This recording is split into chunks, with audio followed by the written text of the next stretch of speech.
take a few questions. I'd like to introduce Frank Gaffney, who is over here in the corner, just arrived a few minutes ago.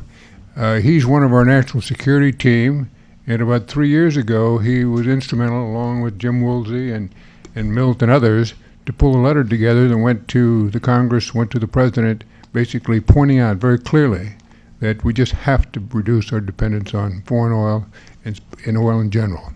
So Frank, good to see you here, and thank you for your continued support for what we're representing here today. Any questions, please? Burl. Every time I look at the price of gasoline going up, I see it, the gasoline station sign, but I always want to see what your price of the day is.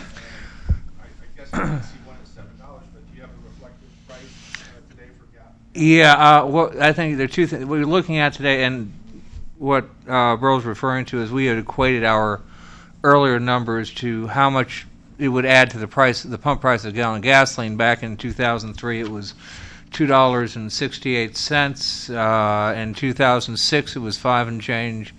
The latest iteration is $10.07. So when you go up there and you pay $3.43 at the pump, which I did this morning, of course I bought high test, shame on me. What you're really paying is about $13 and change. So if you want to think about it, filling up your sedan is actually costing you somewhere in the range of $75 if you had to pay the full price. And filling up your SUV is probably somewhere, oh gosh, way over $300.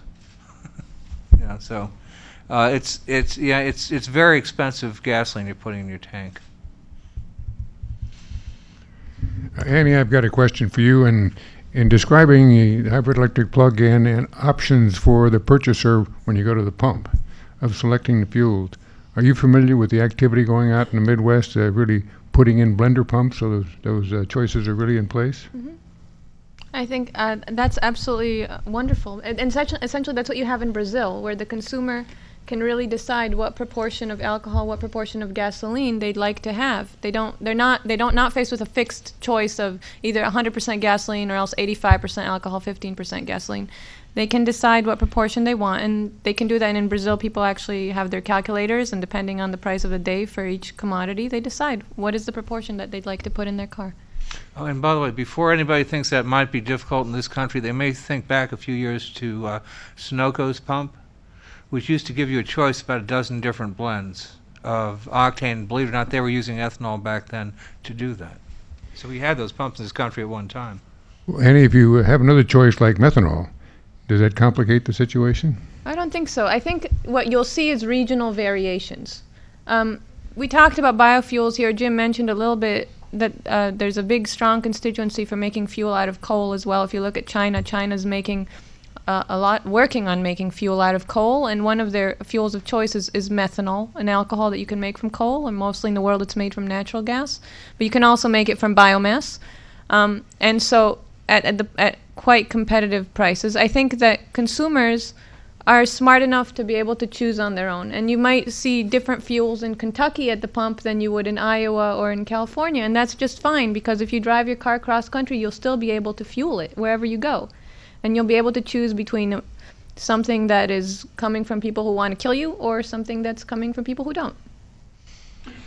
Matt, is it appropriate for you to say a few words about biofuels now? Well, I think Bob said everything that Okay. said. Any other questions? 2 decades plus ago, they went from leaded to unleaded gasoline, and that was even more destructive than going to fossil fuel.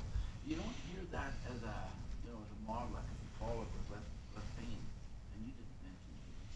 But would you agree? I absolutely agree. Actually, Could you repeat the question? sure. The point was that a couple decades ago we moved from leaded gasoline to unleaded gasoline, and that of course required some changes in the vehicles. So it's a good model to look at when looking at penetration rates for flexible fuel vehicles. And actually we looked at that. That's one of the best models, in fact, for looking at how you can get a very effective changeover with the technology. And when you look at flex fuel vehicles, because you already have a model in a country that did this. You have a model even in the United States where we have over 5 million flex fuel vehicles on the roads. You have a comfort level with the automakers. GM, Ford, and Chrysler actually already committed to making 50% of their vehicles flex fuel vehicles by 2012. So the easiest thing to do for Congress would be to say, okay, the automakers committed to do that. We don't need to argue with them over an additional 10, 20. Yes, I would like to see 100% flex fuel vehicles, but I assume that if Congress says, puts into law 50% flex fuel vehicles by 2012, economies of scale and the market will just do the rest. We'll see all of them. They're not just going to make half of their vehicles flex fuel vehicles. That would be the easiest thing to do right now. And the shift from leaded gasoline to unleaded gasoline in the vehicles is a very good example. One final point, and that is that as we move forward in the transition from hydrocarbon to carbohydrate fuels, we're going to generate an enormous amount of economic activity, which the country desperately needs now in terms of new basic industries and new quality jobs. And with the advent of cellulosic biomass and other forms of biofuels and methanol, it's going to be a huge generator for new industries and new jobs, and it's going to be a big service to the country, not only in terms of economic development, but energy and national security. Anything else? And Bill introduced is the editor of Energy Security. Tell us about that publication. Sure. Is that a publication? It's a publication, yes. If you'd like to subscribe to it, you can go to iags.org and subscribe to it. And we basically focus on the geopolitics of energy, on new energy developments, all sorts of issues as they relate to energy security. And if you'd like to submit an article, we also take submissions. Well, thank you all very much. You've had it, Burl. Okay. This one's for Steve. Jim Woolsey talked about his writing partner as the other patent. They had a pretty good idea in that they would trade tanks for parts.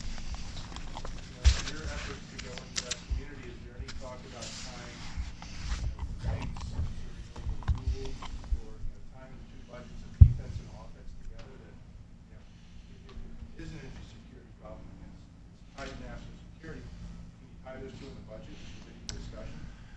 I think that there have been significant steps in DoD with the effort to calculate the fully burdened cost of fuel in theaters of operation. What I mean by that is, as mentioned before, once you add in the cost of transportation, forest protection, things like that, the cost of fuel goes from, say, $2.50 a gallon up to, say, 30, 40, 50, 100, and so on and so on. So because the pricing mechanism as the full cost of fuel for operations is increasing, all of a sudden the lines of communication and the risk factor in theaters of operation are coming into play. That is not so much to save money or have cost savings from investing in renewables in theater, but to save lives. That is to get the trucks off the road as far as fuel supply. So again, I think that it's a big step in DoD to look at not the externalities per se, we haven't gotten there yet, but we're taking a big step to go from here's a commodity cost to the cost of providing that energy service in a theater, and all the costs that go along with that is changing those returns on investment, if you will, for renewables.